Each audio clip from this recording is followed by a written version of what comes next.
Starting this podcast was an unexpected step of obedience of something that God has called me to do. Through this podcast, I will be interviewing ordinary people who have seen and experienced God move in extraordinary ways throughout their lives. I pray that this will build your faith and encourage you to testify of God's goodness in your everyday lives.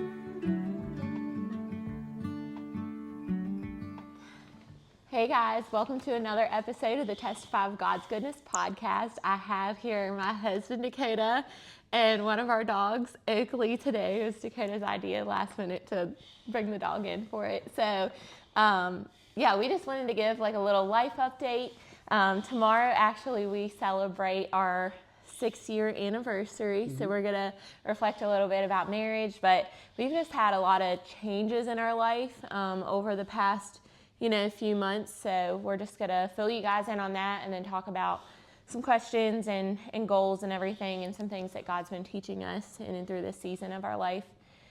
Okay, so let's back up and reflect on, so share with the listeners like what's going on with your dad a little bit if you want to. So we noticed some changes in my dad a few months back, really in the last year, but then it's got more serious. So backing up, I don't even know dates. Not good with dates, but took him to the hospital. He was in there for 7 to 10 days, and we obviously realized he had dementia at that point, but they confirmed all that. It was getting pretty serious, along with a heart only working 20%, need 15% to live. And they said less than 20% actually. Yeah. So he's going through heart failure. With 3 blockages. I don't know technical terms, but main artery going in, main artery coming out, and your aorta is all 80-90% blockages. Not healthy enough to do stents or open heart surgery. So at this point, it's just Medicaid and keep him comfortable. Yeah, he's on hospice now.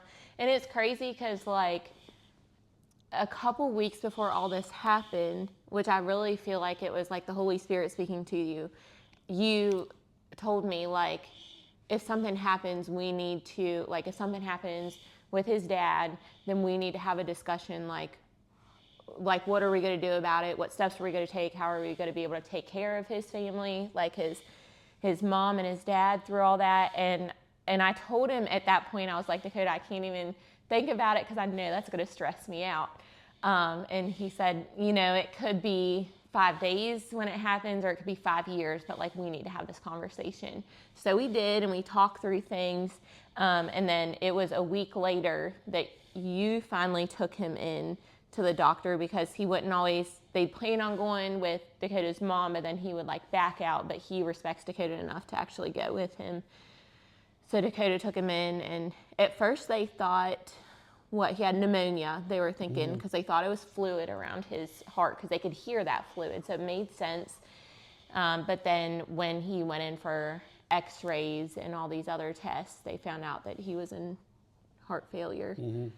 So he went to the hospital. He hated that. He lost like 10 pounds every 2 days, so he was down, he's usually like 190s range. He was down in like the 120s range. When he got home after the 10 days, he started gaining a little bit of the weight back, but he's now back in the 120s range again. So it's just hard. And he does have, we were thinking that it was dementia before, but I guess because how his heart condition is, it's Alzheimer's. So it's hard some days. Like I was there the other day and he remembered me, he remembered the kids, but then like a few weeks before that, he had asked me if I'd ever been to his house before. So it's just sad to see like his memory slipping in that way because he can remember, usually has a very sharp memory. So that's kind of something that we're walking through that y'all can be praying over. So while he was in the hospital, you contacted your brother. So you have one of your brother's numbers. There's a huge age difference. Your brother's what, 63? 63. So I have 2 half brothers, a half sister, and felt led to, I'm only really ever been in contact much with one of them, so felt led to at least contact him and ask him to contact the others. He was gracious enough to come down, 3-4 weekends at least in a row, bring some of his grandkids, which is nice. My dad's great grandkids. He hadn't even met a few of them, and they're young.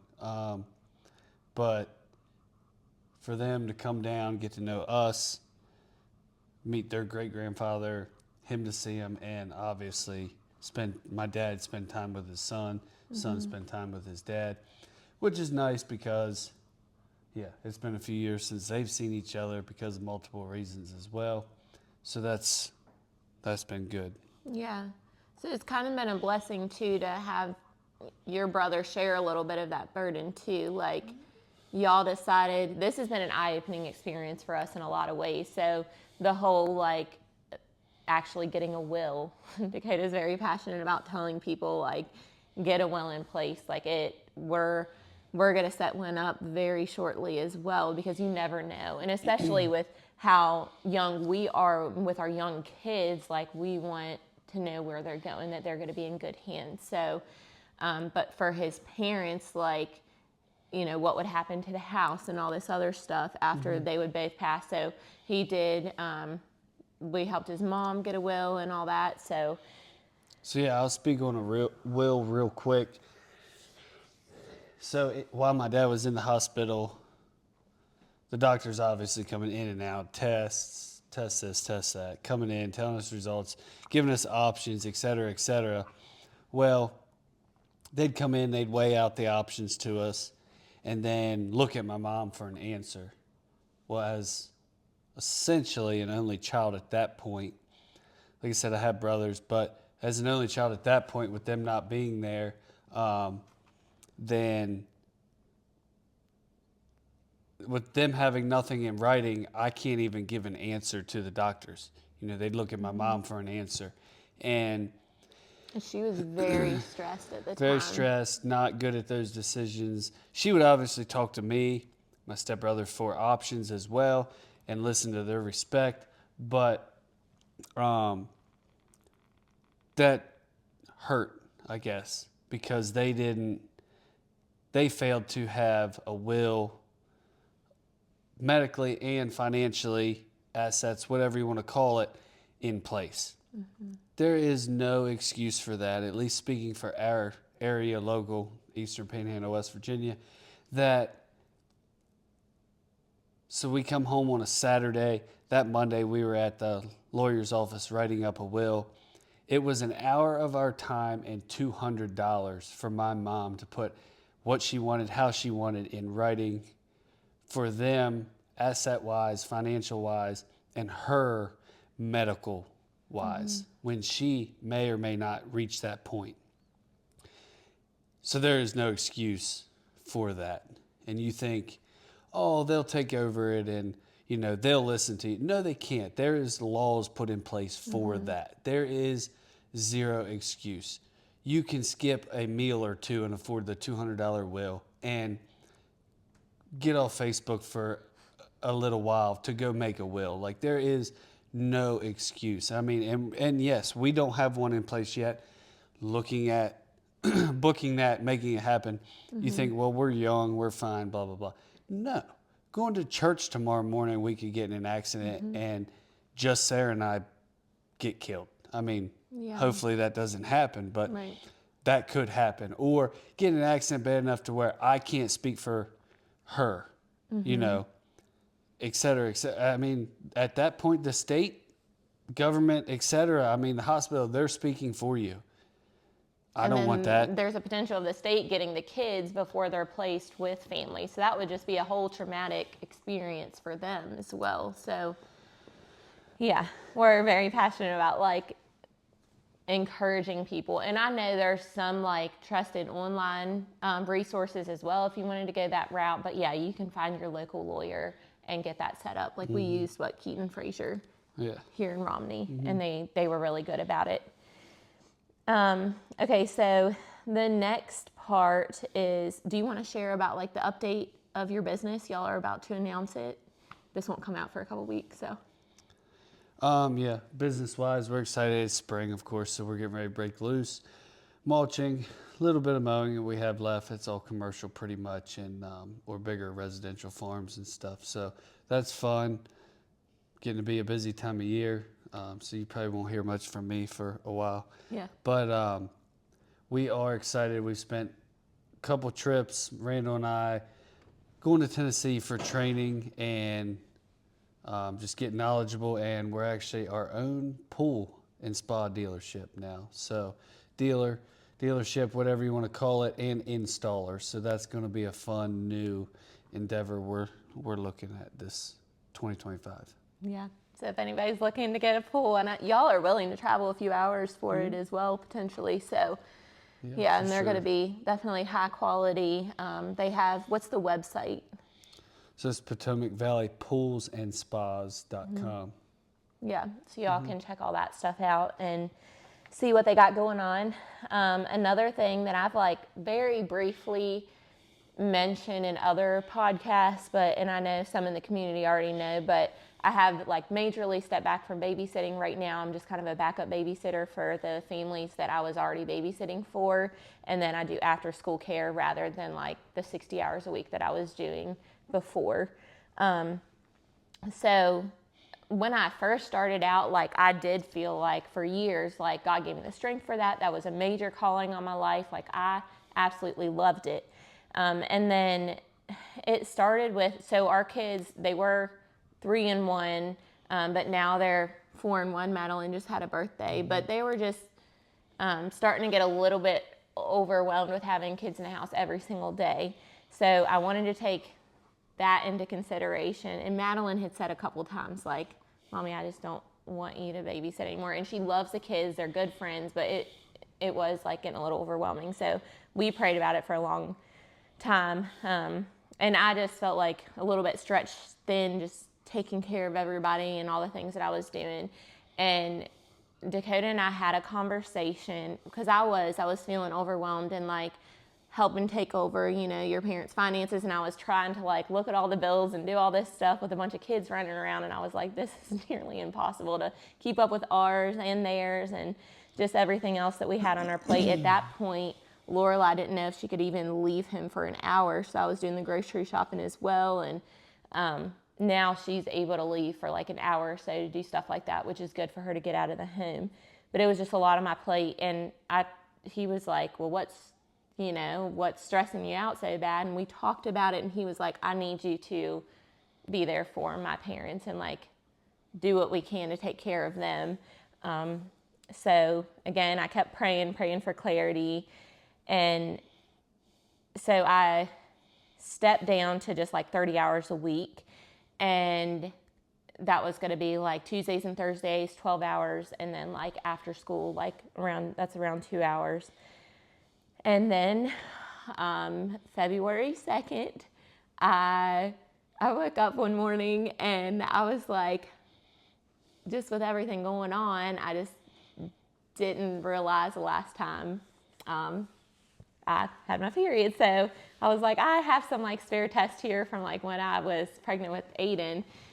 So I decided to take a test and it was positive. So I found out that we were pregnant, and I guess like the next day I told Dakota. And what was your reaction when I told you? You acted excited, but I had in my head, I was like, we've got so much going on. I just didn't want that to be like an added stress. Like it is a blessing, but we were not planning on a third. And so when I told you, you were like, all right, awesome. But like, what were you thinking in your... Okay, let's do this again. Yeah. I mean, it's nothing. It's obviously a blessing, so it's nothing bad at all. That's for sure. Yeah. So we're really excited. And it's funny because, well, let me finish telling this part and then I'll go into a little bit of other things. So when I called, I talked to multiple doctors, and one wanted like, we go through Samaritan's Ministry for our like insurance. It's more of like a health share type thing. So you're paying out of pocket and then you kind of get reimbursed from that once you get an itemized bill. So the one office wanted like thousands of dollars up front and wouldn't give us itemized bill till after I had the baby. So we'd be like forking out thousands of dollars, which we could do, but it would have put us really tight financially. And then the other office in Maryland, where I'm actually going, they had initially told me like the provider or the person there was just going to be there like Tuesdays and Thursdays, which that was the days that I was supposed to babysit. So I was like, I feel like this is another confirmation.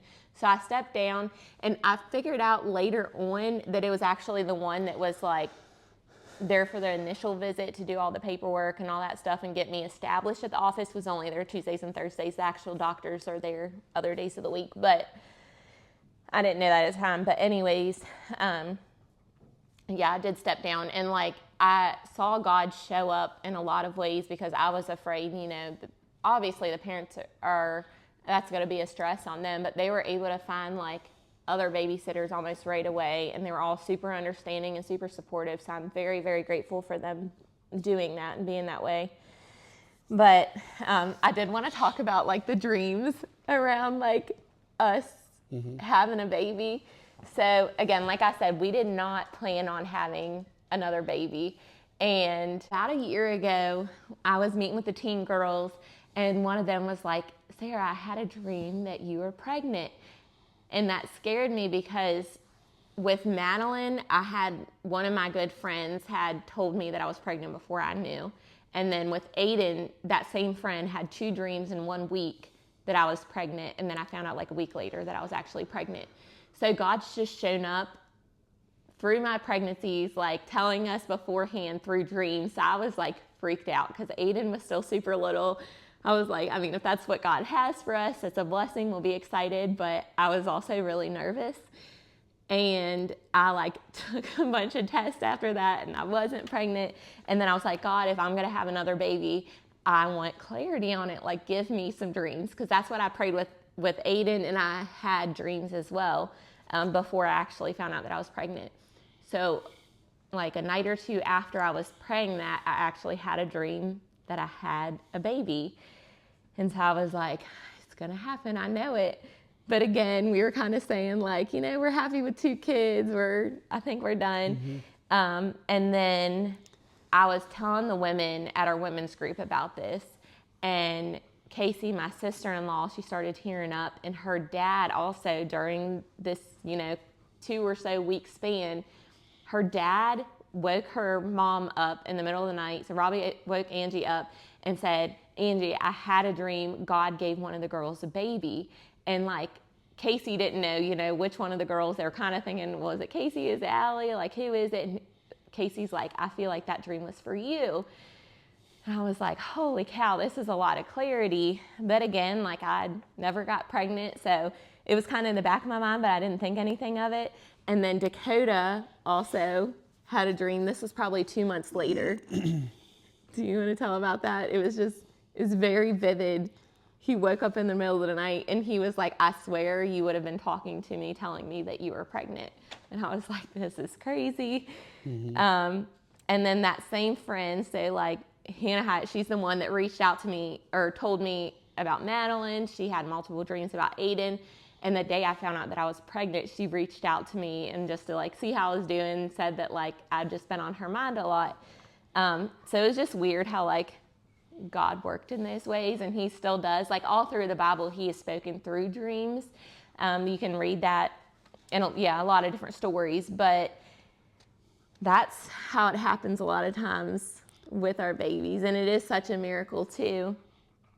And so, yeah, that's pretty much. Is there any other life updates that you want to